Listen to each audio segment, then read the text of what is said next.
mji wetu wa Ifwani hayapo katika ile level, hayapo katika ile maisha tunayotakiwa kuwa nayo. Sisi watu wa Mufindi ni wakulima, sisi watu wa Mufindi sio wavivu. Tunalima mahindi, tunalima kabeji, tunalima mboga, tunalima maharage, tumepanda msitu. Tanzania yote inatutambua, tupo kwenye chai, tuna uchumi mzuri. Lakini naomba niwakumbushe Wanaifwani sababu ambayo imenileta mimi mwenyekiti wa mkoa tena hapa kwenu, kuwakumbusha kwamba jukumu kubwa la sisi kuondokana na umaskini liko mikononi mwetu sisi wananchi wa Ifwani.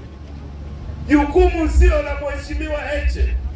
Makamu mwenyekiti ametoka Tarime, ametoka Dar es Salaam. Wao Tarime walishamaliza kujikomboa. Ukienda Tarime ambako kuna madiwani wa Chadema kwa miaka hiyo ya nyuma, wana mbunge wa Chadema, maendeleo ya kule huwezi ukayalinganisha na maendeleo ya Mufindi.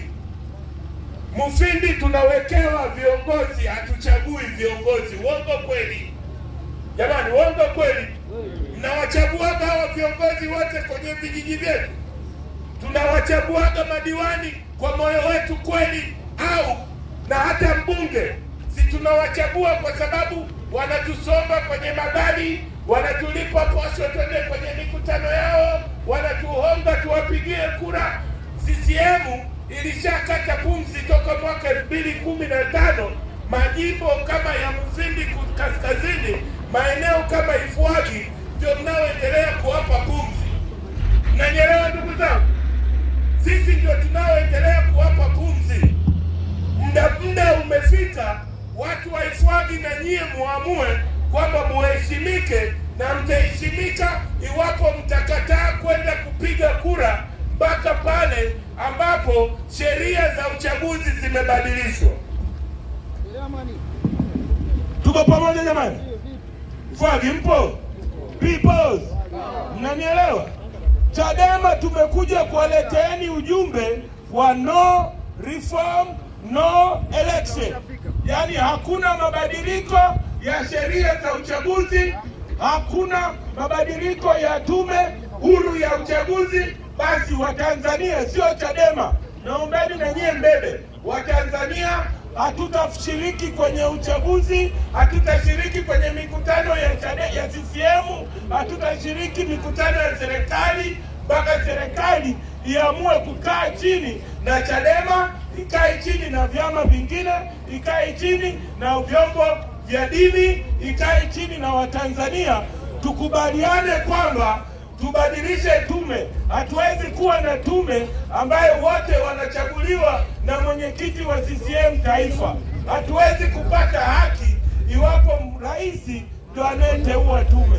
Kwa hiyo naomba Wanaifwani, mimi sio mwongaji mkuu, lakini nimewapa chombezo ya nini tufanye, au sio? People, tuko pamoja jamani? Wangapi wananielewa? Hebu nyanyua mkono juu. Basi asanteni sana. Mimi namaliza hapa kwa sasa. Naomba kwa muda mfupi nilionao nimtambulishe pia mwenyekiti wa baraza la vijana. Simoni alikuwa hapa kaondoka. Basi mwenyekiti wa vijana wa Chadema mkoa tulikuwa naye hapa. Katibu mmemwona amesalimia. Naomba nimkaribishe ili asalimie tu, na yeye tutaendelea, atamkabidhi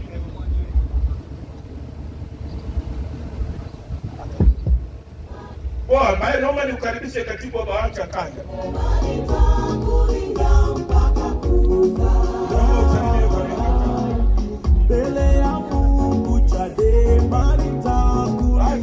Naomba nimkaribishe Margaret Mlekwa, ni mkazi wa Mafinga, pale tuko naye.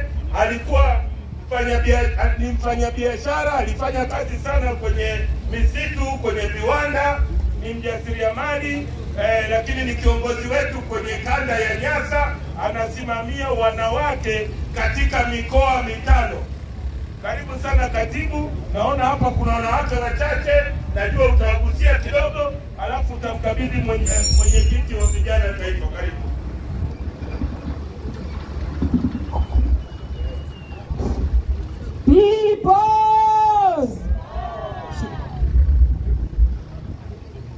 Waheshimiwa viongozi, wananchi wa Ifwagi, Bwana Yesu asifiwe. Tumsifu Yesu Kristo. Asalamu alaikum. Ifwagi peoples. Majina yangu naitwa Margaret William Mlekwa. Mimi ni katibu wa wanawake baraza hili. Ninahudumu mikoa 5 ikiwepo na huu mkoa wa Iringa ambayo ni jimbo la Mufindi Kaskazini. Juzi kati hapa tumezindua operation ya hakuna mabadiliko, hakuna uchaguzi. Nataka nizungumze na nyinyi wa mama wenzangu. Sisi kina mama ndio tunaoruhusu CCM iendelee kuwepo madarakani. Ukipewa kitenge, ukipewa kale ka t-shirt, ukipewa sijui chumvi, ukipewa kanga, unachanganyikiwa kabisa. Lakini unasahau kama watoto wako wanasoma sehemu ambayo hata madarasa ni changamoto. Unasahau unapokwenda kujifungua unaambiwa njoo na nini ile gloves, njoo na sindano ukichanika ili uweze kushonwa, ujanoe wewe mwenyewe kwenye hii serikali ya Mama Samia. Na mtu anayetuongoza ni mwanamke. Lakini unaambiwa njoo na sindano, njoo na gloves, njoo na kila kitu. Hii serikali imeshindwa kupeleka hospitali kitu chochote cha kumsaidia mwanamke. Sasa wewe mwanamke mwenzangu, unaendelea kupambana na hii CCM, itakufikisha wapi? Ninaomba, niko hapa kwa ajili ya kuwasalimia lakini kuwapa ujumbe mdogo tu. Ninaomba